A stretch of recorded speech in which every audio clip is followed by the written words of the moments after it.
መንግስተ ሰማያት ቀርባለችና ንስሐ ግቡ ሲል ሙድ ይዙበት ነበር። ለእግዚአብሔር የታመነ ነው። ግን አይከብድም? ያን ሁላ የምትወዱትን ዘመድ አዝማድ ሲያልቅብ ማየት እኔ ከባድ ነው የሚመስለኝ።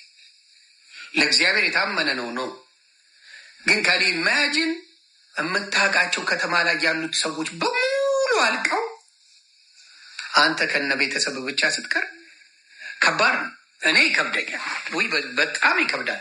አስበዋል። አሁን እኔ የምወዳቸው ማከብራቸው ብዙ ሰዎች አሉ። በእምነት ባንገናኝ በምን ባንገናኝ የምወዳቸው ማከብራቸው ብዙ ሰዎች አሉ። እነሱ ብቻ አልቀው አንተ ለብቻ ከቤተሰብ ጋር ትረፍ ብባል አሮ ነው እኔ ይከብደኛል። በእውነት የእግዚአብሔር ትእዛዝ ነው ማድረግ አለብኝ። ግን ከባድ በጣም ከባድ ነው። ስለዚህ ቀላል ጊዜ ያሳለፈ እንዳይመስለን። ዮናስ የነነዌው በጣም ከኔም ጋር ይመሳሰላል። አያምኑኝም ብሎ ነው ያለው። አብርሃምማ የአብርሃም በግ ይባል የለ አብርሃም የዋህነቱ ነው ያዳነ። የዋህ ነው በቃ አብርሃም።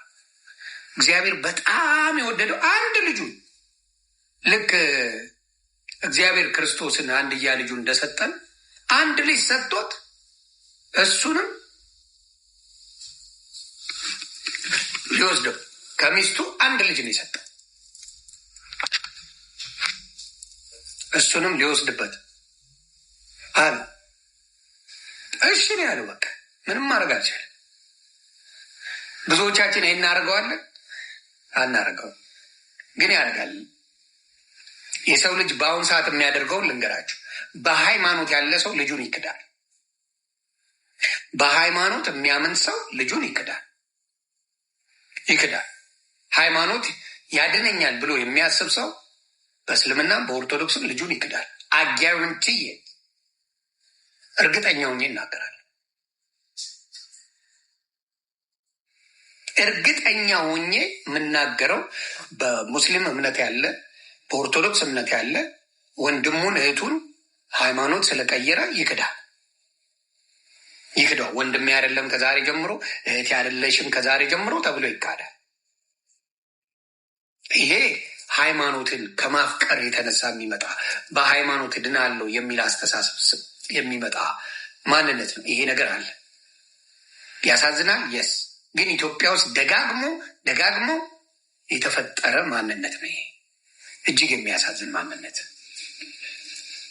ለሃይማኖት ተብሎ የገዛ ልጅ ይካዳል። ለእግዚአብሔር ተብሎ እኮ አይደለም፣ ለሃይማኖት ተብሎ የገዛ ልጅ የገዛ ዘመድ የገዛ ምን ሲካድ አይተናልና ያሳዝናል።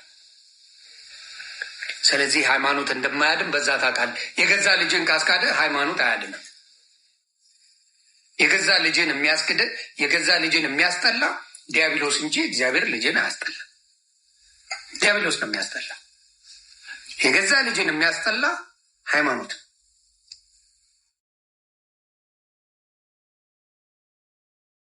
ሃይማኖት የገዛ ቤተሰብን ያስጠላል። ሃይማኖት ገዳይ ነው የምለው ለዛ ነው። ሃይማኖት የሚያጠፋ ነው የምልህ ለዛ ነው። የገዛ ልጅን የሚያስክድ ነው የምልህ ለዛ ነው። ሃይማኖት እምነት ከሆነ ግን ልጅ የፈለገ ቢሆን አጠላውም። ልጅህን የፈለገ ነገር ቢሆን ልጅን አጠላው። ስለዚህ ሃይማኖት ላይ ፎከስ የምታደርጉ ሰዎች ጥላቻ እንትን አለው፣ የጥላቻ መስመር አለ። በጣም የጥላቻ መስመር አለው። የስድብ መንፈስ አለ። ሃይማኖት የስድብ መንፈስ፣ የጥላቻ መንፈስ፣ የምን መንፈስ አለ? የክርስቶስ ስትሆን የፍቅር መንፈስ ነው ያለ። መስቀሉ ላይ የተሰቀለውን ስታየው የፍቅር መንፈስ ብቻ ነው ያለ። የፍቅር መንፈስ። አሁን ለምሳሌ እኔ በሃይማኖት ውስጥ እየነበርኩኝ የጥላቻ መንፈስ አለኝ። አሁን ማንንም ጥላ ብትለኝ አልችልበትም። የጥላቻ መንፈስ ነበረኝ። በሃይማኖት ውስጥ ስትሆን የጥላቻ መንፈሶች አሉ። ከጠላ ሰውን የእግዚአብሔር ፍጡሩን ከጠራ ፈርስት ኦፍ ኦል ምን ሆናል? ከእግዚአብሔር አይደለ። የእግዚአብሔር መንፈስ የለም። የምትጠላ ከሆነ አይልማ መጽሐፍ ቅዱስ ከጠላ አብሶሉትሊ ከእግዚአብሔር ወገን አይደለም። ክርስትና ውስጥ የለም።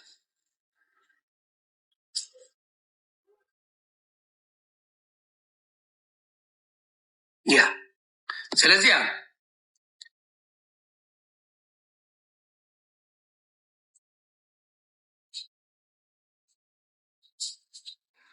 ይኸው ምን ይላል?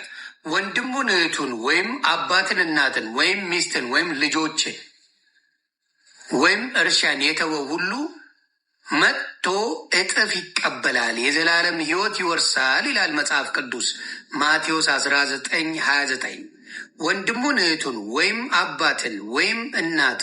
አባትን እናትን ወይም ሚስትን ልጆችን ወይም እርሻን የተወ ሁሉ 100 እጥፍ ይቀበላል፣ የዘላለም ሕይወት ይወርሳል። ማቴዎስ 19:29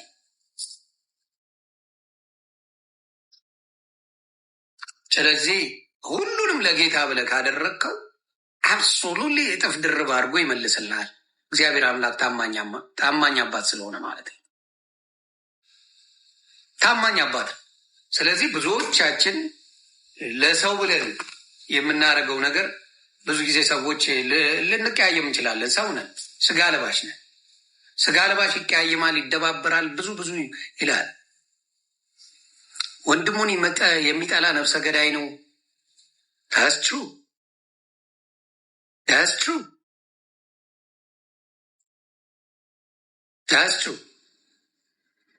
ማርያምን ወዳታለሁ። የስ እኔም በመጽሐፍ ቅዱስ የምወዳት ማርያም ነው። ለምን? ኦፍኮርስ የምትወደድ እናት ናት።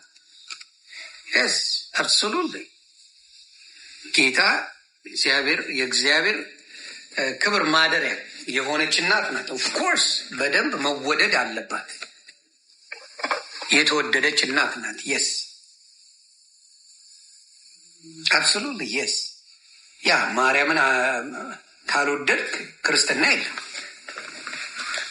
አማላጅ የሚልማ ሙሉ ለሙሉ 5500 ሰው ባለበት አማላጅ ናት የሚል ማስረጃ አልመጣ።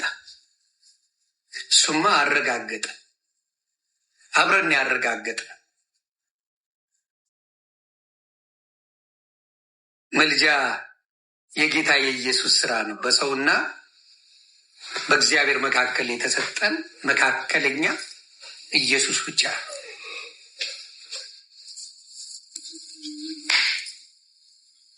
በሰውና በእግዚአብሔር መካከል ያገናኘ ኢየሱስ የሚባል ሌላ ለእኔ ብሎ ስቃዩን የከፈለ ያስታረቀ ለእኔ ብሎ የጸለየ የምትለው ወፍ የለም። አባቴ ቢኖር እቀበላል። ስለ ክርስቶስ የሰበከ እንጂ ለአንተ ብሎ የጸለየ የለም። እርስ በራስ እንጸልያለን እንዳልኩ፣ እኔም ለአንተ አንተም ለእኔ ምናምን እንጸልያለን። ግን ማጆሪቲው እኔ እንድገባ ምጸልየው መንግስተ ሰማያት እኔ እንድገባ ማጆሪቲው የምንጸልየው የምንወዳቸው የምናከብራቸው እንዲገቡ። ግን እንዳልኩ አንዴ በምልጃ ክርስቶስ ጨርሷል ስራ። ዋጋ ተከፍሎበታል። ዋጋ የተከፈለበትን ማንም መጥቶ እኔ ነኝ በእኔ በኩል ነው የምትገባው ሊዳ አይገባም። በእኔ በኩል ነው የምትገባው ሊል አይገባም። ይሄ ዘረፋ፣ ባልሰራው ስራ ዝርፊያ ይባላል። ይሄ በጣም ዝርፊያ